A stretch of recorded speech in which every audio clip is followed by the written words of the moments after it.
Hello everyone, मैं Lokesh Maheshwari English lingua से आप सब लोगों का इस वोकैबुलरी लर्निंग सीरीज़ में हार्दिक स्वागत करता हूं। और आज इस वोकैबुलरी लर्निंग सीरीज़ में हम फिर वापस से कुछ मज़ेदार वर्ड्स यहाँ पे सीखने वाले हैं जो कि इंटरमीडिएट और एडवांस लेवल के वर्ड्स हैं। और ये वर्ड्स हमारी लाइफ में बहुत ज़्यादा यूज़ किए जाते हैं हमारे कम्युनिकेशन में। तो let's see which are these words, कौन कौन से वर्ड्स हैं। शुरुआत करते हैं यहाँ पे हम हमारे फर्स्ट वर्ड से।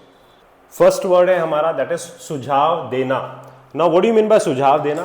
सुझाव देने का मतलब होता है सजेस्ट करना। सुझाव देना मतलब सजेस्ट करना। एक वर्ड होता है सलाह, एक उसको हम बोलते हैं एडवाइस, ठीक है ना। So I suggest you take some rest. मैं आपको सुझाव देता हूं कि आप थोड़ा रेस्ट कीजिए। तो I suggest you take some rest, तो यहाँ पे सुझाव देना। तो I invite suggestions from all of you. मैं आप सब लोगों से सुझाव आमंत्रित करता हूं। तो सजेशंस को इनवाइट भी किया जाता है, मतलब मांगा भी जाता है, सुझाव मांगे भी जाते हैं। He suggested a great book to read. उसने एक अच्छी बुक को पढ़ने का मुझे सुझाव दिया, ठीक है ना। ही सजेस्टेड यानी कि उसने सुझाव दिया, ये सेकंड फॉर्म हो गया सजेस्ट का, तो यहाँ पे सजेस्टेड हो गया ये। नेक्स्ट वर्ड है हमारा असिस्ट। असिस्ट का मतलब होता है, जैसे असिस्टेंट होता है ना, असिस्टेंट क्या करता है? आपकी हेल्प करता है, मदद करता है वो। तो असिस्ट करना मतलब मदद करना। Can you assist me with this form? क्या आप इस फॉर्म में मेरी मदद कर सकते हैं? राइट तो असिस्ट करना मतलब मदद करना, हेल्प करना, यहाँ पे उससे मतलब है। She assisted the manager during the event, यानी कि उसने जो है मैनेजर को मदद किया। असिस्ट किया मतलब उनको मदद किया ड्यूरिंग द इवेंट, इवेंट के दौरान। तो उसने मैनेजर को मदद किया इवेंट के दौरान। तो असिस्ट करना मतलब मदद करना, यानी कि हेल्प करना। असिस्टेंट का यही काम होता है, right. Okay, next we have is apologize, that is माफी मांगना। सी आई एम सॉरी हम लोग बोलते हैं माफी मांगने के लिए, I am sorry, I am extremely sorry. और या फिर हम बोलते हैं आई अपोलोजाइज। आई अपोलोजाइज का मतलब होता है मैं माफी मांगता हूं। आई सिंसियरली अपोलोजाइज, मैं ईमानदारी से माफी मांगता हूं। तो सिंसियरली अपोलोजाइज मतलब माफी मांगना। तो अपोलोजाइज मतलब हो गया माफी मांगना। आई अपोलोजाइज फॉर बीइंग लेट, यानी कि लेट होने के लिए मैं आपसे माफी मांगता हूं। आई एम अपोलोजाइज नहीं बोलते, इसको बोलते हैं आई अपोलोजाइज, ठीक है ना। He never अपोलोजाइजेज for his mistakes, यानी कि वो अपनी गलतियों के लिए कभी माफी नहीं मांगता है। He never apologizes. Remember, apologize जो है यहाँ पे ये वर्ब है, ठीक है ना। तो यहाँ पे एज अ वर्ब यूज हो रहा है। तो अगर इसको जैसे हम बोलेंगे he apologized for his mistake, यानी कि उसने अपनी गलती के लिए माफी मांगी, तो वहाँ पे सेकंड फॉर्म भी यूज हो जाता है। तो apologize का मतलब क्या हो गया? माफी मांगना। Next behave. बिहेव का मतलब होता है व्यवहार करना, अच्छे से व्यवहार करना, that is behave. So please behave yourself in public, यानी कि पब्लिक में ढंग से बिहेव करो, ढंग से व्यवहार करो। तो बिहेव मीन्स का हो गया यहाँ पे अच्छे से व्यवहार करना। तो please behave yourself in public. The child behaved very well, यानी कि बच्चे ने बहुत अच्छे से बिहेव किया। The child behaved very well, उसने बहुत अच्छे से बिहेव किया। कभी कभी हम गुस्सा हो जाता है ना, कोई बदतमीजी करता है, behave yourself, what are you talking, ढंग से बात करो, कैसे बात कर रहे हो आप ये? तो बिहेव योरसेल्फ, तो वहां पे भी हम यूज करते हैं। दैट इज ढंग से व्यवहार करने की बात की जाती है। बोरो का मतलब होता है उधार लेना। देखिए दो वर्ड होते हैं, एक होता है लेंड मतलब होता है उधार देना, और बोरो मतलब होता है उधार लेना। अब कुछ भी चीज को लेने के सेंस में हम बोरो करते हैं, जैसे can I borrow your pen, क्या मैं आपका पेन ले सकता हूं? तो यहाँ पे लेने का मतलब पैसे से उधार नहीं होता है। कोई भी चीज हम लेते हैं तो बोरो करते हैं। जैसे आपने किसी से उसकी गाड़ी मांग ली, तो आपने उसको बोरो कर लिया। She borrowed a book from the library, यानी कि उसने लाइब्रेरी से बुक ली। तो यहाँ पे बोरो करने का मतलब क्या हो गया? दैट इज लेना, उधार लेना के भी हो सकता है, और लेने के सेंस में भी हम यहाँ पे बोरो वर्ड यूज करते हैं। सेकंड होता है लेंड। लेंड मतलब होता है उधार देना। I can't lend you any more money. अब ये पैसे उधार देने की बात हो रही है यहाँ पे, कि मैं अब आपको और पैसा उधार नहीं दे सकता हूं। I can't lend you any more money. Any more मतलब और ज्यादा, any more money. He lent me his jacket for this evening, यानी कि अब यहाँ पे लेंड का सेकंड फॉर्म क्या हो गया? लेंट। उसने मुझे उसकी जैकेट शाम के लिए उधार दी। उधार दी मतलब उसने जैकेट दी मुझे, तो दैट इज उधार देना। ये होता है उधार लेना, ये होता है उधार देना। रिमेंबर, इसमें कंफ्यूज नहीं होना है। हम जो है क्या करते हैं? हम बैंक से उधार लेते हैं, राइट उधार लेते हैं ना हम। तो क्या बोलेंगे हम उसको? We borrow money from the bank, तो वहां पे उधार लेना होता है। और ये जो है जब आप उधार किसी को देते हो, यू लेंड समथिंग, तो जब आप उस किसी को बुक देते हो या किसी को आप पैसे देते हो, तो कोई भी चीज जब हम किसी को देते हैं तो वहां पे लैंड वर्ड आता है, तो दैट इज उधार देना, और ये होता है उधार लेना। Got it? ओके, आगे बढ़ते हैं। आर्ग्यू, आर्ग्यू का मतलब क्या होता है? बहस करना। डोंट आर्ग्यू विद मी, यार मुझसे बहस मत करो। Why do you argue with your father? अपने फादर से क्यों बहस करते हो भाई? हर बात पे तुम बहस करते हो यार। You argue on each and every matter, या ओवर एवरी मैटर, हर मैटर पे तुम आर्ग्यू करते हो। Stop arguing with your brother, यानी कि अपने भाई के साथ आर्ग्यू करना बंद करो यार। Stop arguing with your brother. Argue मतलब बहस करना। दे आर्ग्यूड ओवर मनी मैटर्स, यानी कि उन्होंने जो है पैसे के ऊपर बहुत बहस करी। दे आर्ग्यूड ओवर मनी मैटर्स, यानी कि पैसे के मामले के ऊपर उन्होंने बहुत बहस करी। राइट? आर्ग्यू का सेकंड फॉर्म हो गया आर्ग्यूड, तो ये यानी कि पास्ट में चला गया है। Got it? Okay, next we have is inspire. Inspire करना, प्रेरित करना। Who inspires you? आपको कौन इंस्पायर करता है? Who inspires you? आपको कौन इंस्पायर करता है? तो इंस्पायर करना मतलब प्रेरित करना। हर स्टोरी इंस्पायर्ड मेनी पीपल, उसकी स्टोरी ने बहुत लोगों को इंस्पायर किया, यानी कि प्रेरित किया। You inspire me to do better, तुम हमेशा मुझे कुछ अच्छा करने के लिए प्रेरित करते हो, तो you inspire me to do better, यानी कि तुम मुझे हमेशा अच्छा करने के लिए प्रेरित करते हो। She is a source of inspiration for me, ऐसे भी बोलते हैं अपन, she is a source of inspiration for me, मतलब वो मेरे लिए एक प्रेरणा स्रोत है, मतलब उससे मुझे बहुत प्रेरणा मिलती है, मैं उससे बहुत प्रेरित होता हूं। तो that is inspiration. Inspire word से ही इंस्पिरेशन वर्ड निकल के आया है। Next we have is ignore करना, नजरअंदाज करना। इग्नोर बोलते ना, कोई बहुत ज्यादा, अरे इग्नोर कर इसको यार, इग्नोर कर, नजरअंदाज कर, डोंट, मतलब डोंट बॉदर अबाउट हिम, उसके बारे में ज्यादा चिंता मत करो यार, जस्ट इग्नोर करो उसको। डोंट इग्नोर योर हेल्थ, अपनी हेल्थ को नजरअंदाज मत करो भाई। This is the most important thing in your life. Health is wealth, बोलते ना, हेल्थ इज वेल्थ, यानी कि जान है तो जहान है। तो यानी कि डोंट इग्नोर योर हेल्थ, अपनी हेल्थ को नजरअंदाज मत करो। Always keep your health on top priority. Got it? She ignored my calls, उसने मेरे कॉल्स को नजरअंदाज किया। शी इग्नोर्ड माई कॉल्स, उसने मेरे कॉल्स को क्या किया? नजरअंदाज किया। दैट इज इग्नोर करना। आप भी किसी को इग्नोर करते हो या कोई आपको इग्नोर करता है? जस्ट थिंक अबाउट इट, सोचना इसके बारे में, कौन किसको इग्नोर करता है। Next we have is assure. Assure मतलब होता है आश्वासन देना। अब देखिए, अश्योरेंस कौन देता है? आश्वासन कौन देता है? नेता लोग देते हैं। Like whenever you ask them to do something ना, they always give assurance। वो हमेशा आपको क्या देंगे? एश्योरेंस देंगे, आश्वासन देंगे, हाँ हाँ ऐसा कर दिया जाएगा, ऐसा हो जाएगा। वो हमेशा एश्योरेंस देते हैं। राइट और wrong?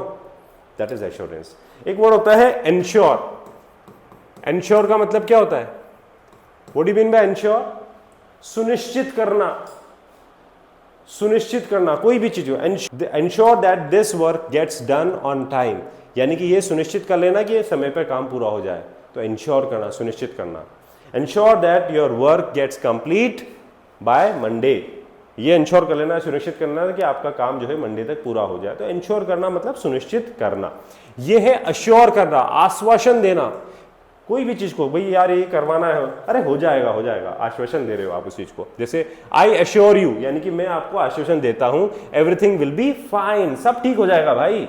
I assure you everything will be fine, don't worry about it, इसके बारे में चिंता मत करो, सब ठीक हो जाएगा। तो आई एश्योर यू, मैं आपको आश्वासन देता हूं। He assured me of his support, उसने मुझे आश्वस्त किया उसके सपोर्ट के लिए, यानी कि मेरा उसका सपोर्ट मुझे मिलेगा, इसके लिए उसने मुझे क्या किया? आश्वासन दिया। Got it? तो he assured me, I assure you, इस तरह से हम लोग इसको यूज करते हैं। एश्योर्ड मतलब क्या हो गया? आश्वासन देना। एक्सेप्ट, दिस इज एक्सेप्ट, स्वीकार करना। और एक वर्ड होता है, देखिए एक वर्ड होता है एक्सपेक्ट, और इसे तो होता है एक्सेप्ट। तो एक्सेप्ट मीन्स स्वीकार करना।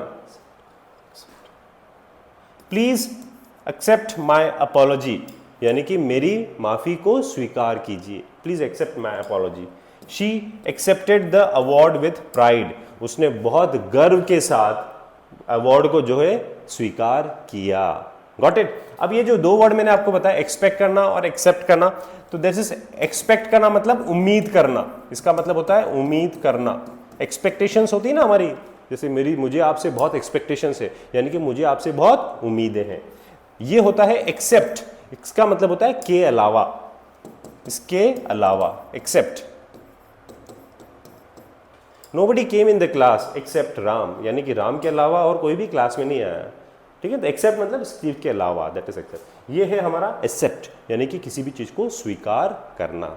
ठीक है ना, यू एक्सेप्टेड द प्रपोजल, क्या आपने प्रपोजल स्वीकार कर लिया? नो, अरे क्यों भाई? इन्फॉर्म, सूचित करना। इंफॉर्मेशन वर्ड आपने सुना है ना, इंफॉर्मेशन, जैसे सूचना, उसको बोला जाता है सूचना। तो इन्फॉर्म मतलब होता है सूचित करना, ये एक्शन हो गया, ये वर्ब हो गया basically. Please inform me if he calls, यानी कि मुझे सूचित करना अगर वो आपको कॉल करता है तो, यानी कि अगर वो कॉल करता है तो मुझे सूचित करना, मुझे बताना भाई, तो इन्फॉर्म करना मुझे।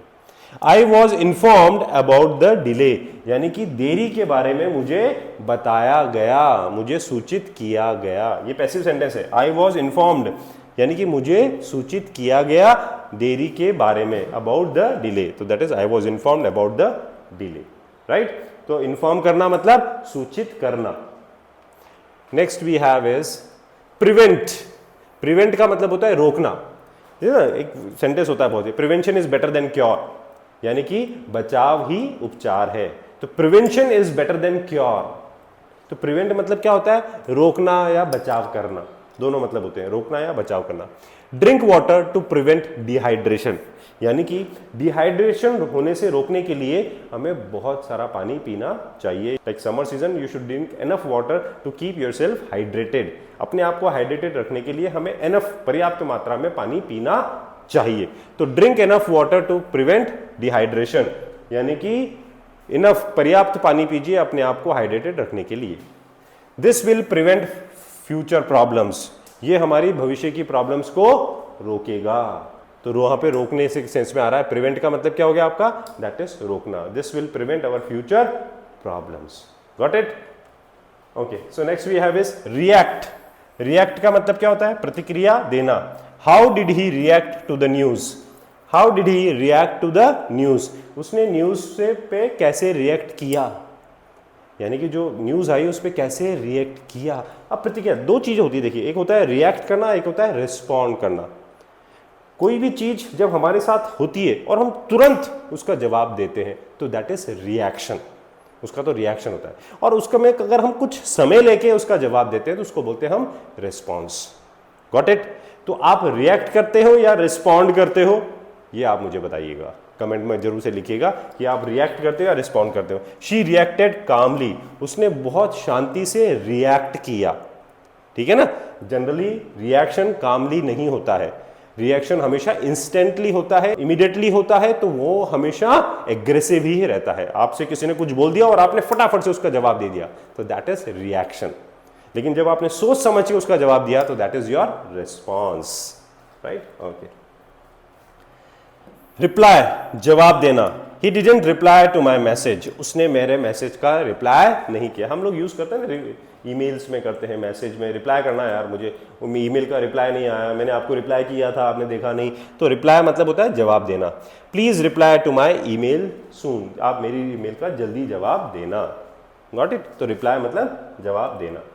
Next is recover. रिकवर मतलब होता है ठीक होना। आपकी तबीयत खराब हो गई है, आपका एक्सीडेंट हो गया है, आपके लग गई है, आपके चोट लग गई है, तो अब आप क्या कर रहे हो? धीरे धीरे रिकवर कर रहे हो, यानी कि अब आप ठीक हो रहे हो धीरे धीरे, तो दैट इज ठीक होना। He is recovering from his illness, वो अपनी बीमारी से ठीक हो रहा है, अब धीरे धीरे वो इंप्रूव कर रहा है, तो रिकवर कर रहा है, यानी कि ठीक हो रहा है। आई होप शी रिकवर्स सून, मैं उम्मीद करता हूं कि वो जल्दी रिकवर करे। आई होप शी रिकवर्स सून, सून का मतलब जल्दी हो गया, तो मैं उम्मीद करता हूं कि वो जल्दी ठीक हो। Got it?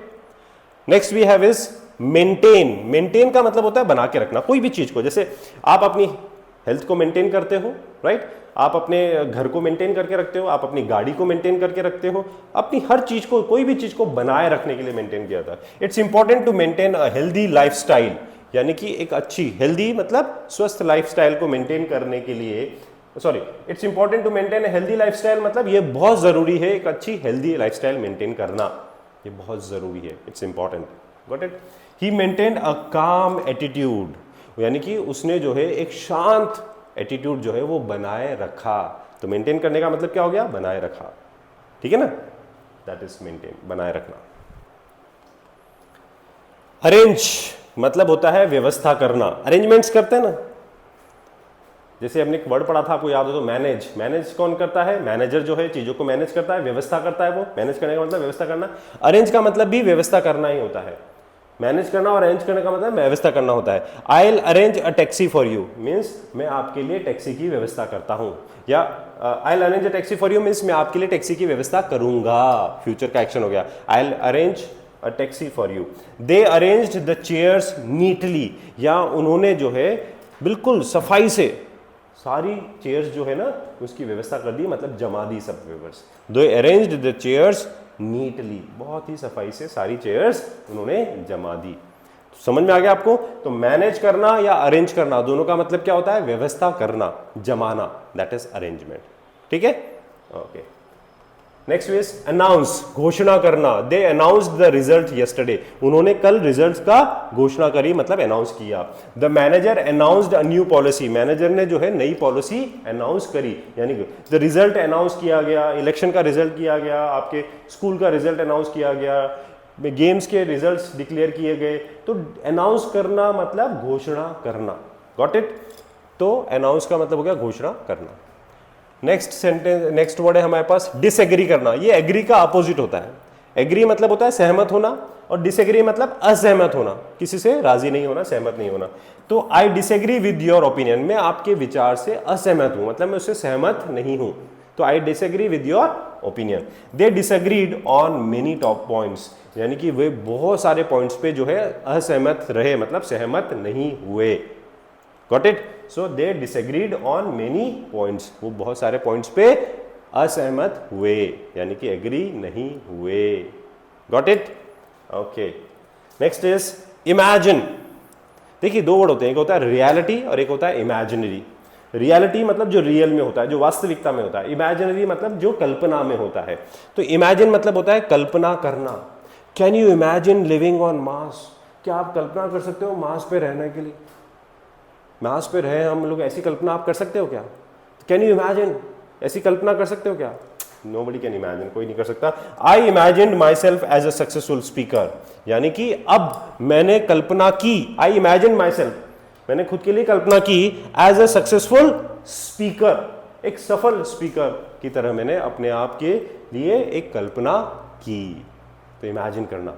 Imagine you are speaking fluent English, कल्पना करो कि आप फ्लुएंट इंग्लिश बोल रहे हो। Now imagine that you are standing on the stage, आप स्टेज पे खड़े हो and you are delivering the speech, everybody is appreciating your speech, they are clapping, applauding for you, वो आपकी तारीफ कर रहे हैं, क्लैपिंग कर रहे हैं। तो दैट इज इमेजिन, मतलब कल्पना करना, got it? Next attach. Attach मतलब होता है जोड़ना, किसी भी चीज को अटैच कर दो भाई, इसको, इससे अटैचमेंट हो जाता है ना हमारा, बहुत से लोगों से अटैचमेंट हो जाता है, मतलब जुड़ाव हो जाता है हमारा, दैट इज। तो please attach the file to the email, यानी कि ईमेल में फाइल को क्या कर दो, अटैच कर दो, हम लगा देते हैं ना उसके अंदर, दैट इज अटैच कर देना फाइल को, that is please attach an email to the file. Next is she attached a photo to the letter, उन्होंने जो है फोटो लेटर में अटैच किया, she attached a photo to the letter, उन्होंने photo को लेटर में attach किया। Next is mention. Mention means होता है उल्लेख करना। Did he mention your name in the meeting, क्या उन्होंने मीटिंग में तुम्हारा नाम मेंशन किया, उल्लेख किया। And she mentioned a great movie, उसने जो है एक बहुत ही अच्छी मूवी का उल्लेख किया। तो दैट इज मेंशन, मतलब होता है उल्लेख करना। डोंट मेंशन माय नेम, मेरा नाम मत देना वहां पे, तो यानी कि मेरे नाम का उल्लेख मत करना, that is mention. And we have last word is whisper, means फुसफुसाना। She whispered something in his ear, उसने उसके कान में कुछ फुसफुसाया, मतलब बहुत धीरे धीरे बोला, दैट इज फुसफुसाना। Stop whispering during the class, यानी कि क्लास के बीच में फुसफुसाना बंद करो भाई। तो फुसफुसाना मतलब बहुत धीरे धीरे बात करना, that is, got it? So that is whispering. So these are the words for today, and keep watching the video, keep learning and keep shining. Wait for the next video tomorrow. कल के लिए इंतजार कीजिएगा. I'll come up with more vocabulary words. Till then, have a nice evening. Take care. Bye.